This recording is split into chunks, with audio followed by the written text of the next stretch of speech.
đây là cái này lâu vô bao cái này nè lội trời ơi đừng biết cọp rồi nè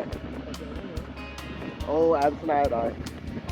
ទីតាំងមកកន្លែងនេះប្រហែលជាបងប្អូនបានស្គាល់ហើយគឺនៅទំនប់ពកត្របែកប៉ុន្តែបងប្អូនខ្លះប្រហែលជាអាចបានស្គាល់ដោយសារគាត់fan page របស់ខ្ញុំគាត់មិនមែនជាអ្នក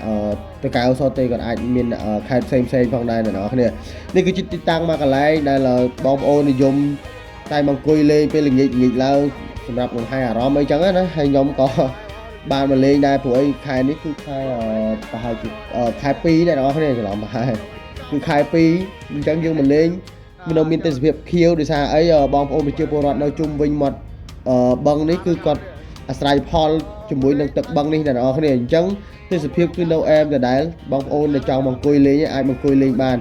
យកម៉ូតូយកមកទុកនៅកន្លែងម្ដុំដើមថ្នោតទៅឬក៏ចង់ជិះចូលមកដល់ក្នុងនេះក៏បានដែរអ្នកនរគ្នាប៉ុន្តែខ្ញុំខ្ជិលជិះចូលមកដល់ញ៉ៃខ្ញុំគាត់ទៅដើរមកអង្គុយលេងឈៀលធ្វើវីដេអូលេងតែប៉ុណ្ណោះមួយមិត្តភក្តិរបស់ខ្ញុំអីចឹងទៅហើយអ្នកនរគ្នាទីតាំងនេះអ្នកនរគ្នាមកអង្គុយលេងក៏បានយកអីយកមកញ៉ាំលេងឬក៏យកមកចម្អិនអាហារហូបចុកខ្លួនឯងក៏បានដែរប៉ុន្តែសូមសម្រាមការហូបចុកអីផ្សេងយកសម្រាមមកគឺយកទៅវិញទាំងអស់អត់មានទុកនៅចោលទីតាំងនឹងទេព្រោះអីដោយសារកន្លែងយើងអង្គុយលេងយើងគួរតែមានផាសុខភាពគួរតែមានកុំឲ្យមានសម្រាមអីរញ៉េអញ្ចឹងទៅហើយទីតាំងនេះគឺខ្ញុំតាមពិតទៅគឺខ្ញុំមករហូតទេអ្នកនរគ្នាគ្រាន់តែយើងមិនសូវបានចែករំលែកជាវីដេអូអីចឹងទៅបានតែចែករំលែកលក្ខណៈរូបភាពធម្មតាអញ្ចឹងទៅហើយថ្ងៃនេះខ្ញុំយកដ្រូនមកបង្ហោះដើម្បីមើលប្លង់លើដើម្បីមើលទេសភាពបើនិយាយពីរឿងទេសភាពវិញគឺមើលរហូតទេអ្នកនរគ្នាតែគាត់យើងមើលពីក្រោមទៅយើងបានមើលពីលើទេឥ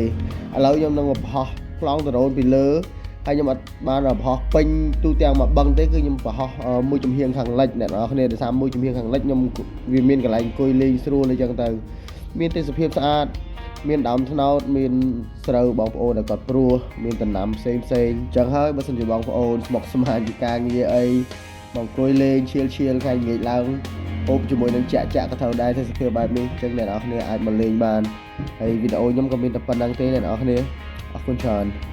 អូនៅមួយទៀតអ្នកនរគ្នាបើសិនជាមកលេងម្នាក់ឯងក៏មកលេងអីមានសង្សារនាំសង្សារមកលេងមកបានដៃគូថតរូបលេងអញ្ចឹងទៅមកម្នាក់ឯងគាត់តែ selfie ធម្មតាគាត់ស្អាតដែរអ្នកនរគ្នាអញ្ចឹងយើង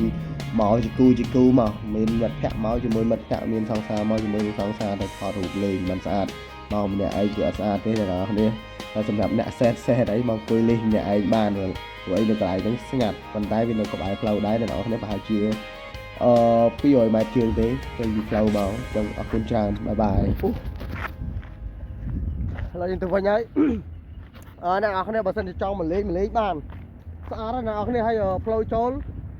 តាមដើមត្នោតពីខាងលិចវិញយើងអត់មកតាមដើមស្នាយព្រោះដោយសារវាពិបាកពេកហើយវាកលុកច្រើនពេកនេះអ្នកនរគ្នាស្អាតខ្លាំងស្អាត